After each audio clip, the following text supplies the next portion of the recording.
Example, what is the delta G for 2CH3OH plus 3O2, in other words, the combustion of methanol gas. This is gas, 2CO2 gas plus 4H2O. So we want to know what the standard, free energy change is for this. Okay, now the entries, I'm going to actually write out the entries that you would see in a thermodynamic table, just so you actually see it. I mean, I know that you can flip to the back of your book, but I'd like you to see the numbers anyway. So the entry for, well, actually I'm going to do the entry for all of them. So let's go CH3OH as a gas, O2 as a gas, CO2 as a gas, and oops, here we go with the straight lines again. We don't want that. CO2 gas and H2O gas. Now we have entries that look like this. There's going to be something that says delta H formation, and it's going to say kilojoules per mole. And then there's going to be an entry that says delta G of formation, and that's in kilojoules per mole. And then you're going to have S, which is going to be in joules per mole Kelvin. You know what? I really need to make this a little bit more legible. I understand. My apologies. S, and notice there's no delta S. It's just S.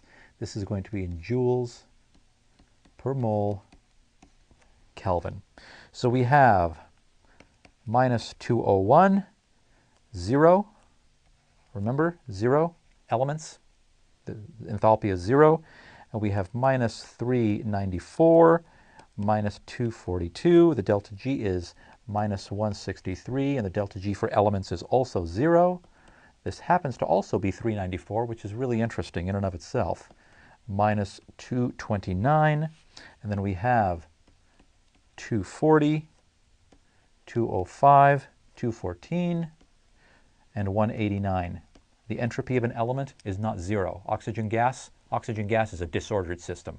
There are a lot of particles of gas. 205, that's a lot of entropy. So it's not 0. It's not the same as these. When I run this, when I take 4 times the delta G of H2O, so I'm working in this column right here. I just wanted you to see what the other entries are. 4 times the delta G of H2O plus 2 times the delta G of CO2 minus 2 times the delta G of CH3OH gas minus 3 times the delta G of O2. When I actually run the reaction, I end up with, or run the calculation, I end up with a delta G. Notice the F is gone. Those were delta G's of formation of the individual elements. That's what's in the table. The final outcome is just my delta G, my free energy. And it's not in moles. It's not in kilojoules per mole. It's just in kilojoules. And the reason is because I've accounted for the moles from the balanced reaction. I'm taking 2 times something, 3 times something. I'm using the stoichiometric coefficients. I end up with negative 1378 kilojoules.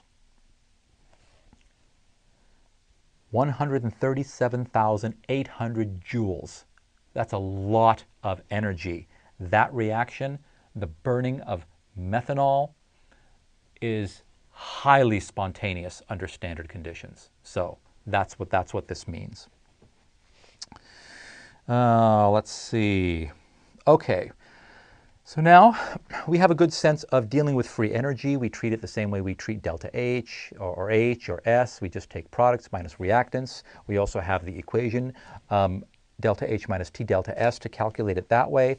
Now let's think about what this actually means. This number here tells me that it's spontaneous as written. That means it'll happen eventually if I don't do anything. Now that doesn't mean it's going to happen quickly. It just means that it will happen and I don't have to do anything about it. Thermodynamically, it's spontaneous. So spontaneity is a thermodynamic statement, not a kinetic statement. It just says that the energy of the, from your perspective, the energy of the CO2 and the water is lower than the energy of the methanol and the oxygen gas. So it's a downhill thing. We just needed to get it over that hump. That's the kinetics part. Okay, so now let's think about what this means.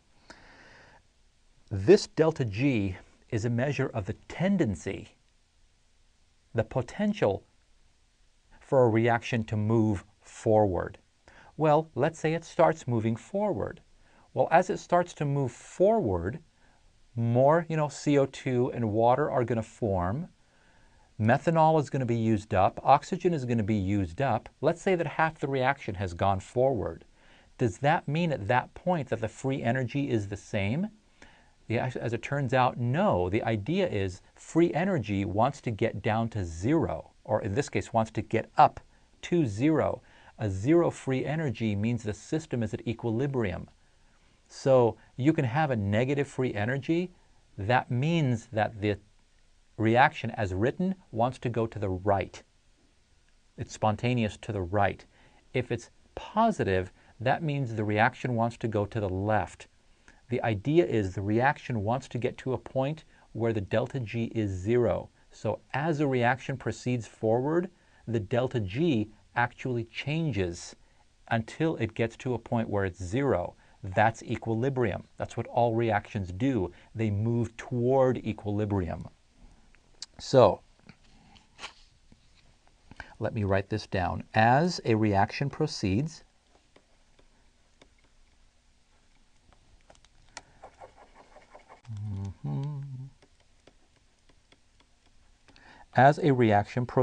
toward equilibrium,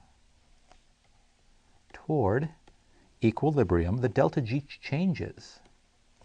The delta G changes until it hits equilibrium, until it reaches zero, which is the equilibrium point. Okay, now, we have been calculating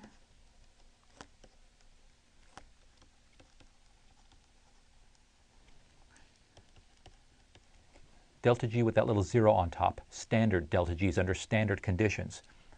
1 atmosphere pressure, 25 degrees Celsius, 1 molar concentration for aqueous species, standard conditions. Well, what happens when we run a reaction not under standard conditions? What if it's at 200 degrees Celsius? What if it's 3 atmospheres of one gas and 17 atmospheres of another gas?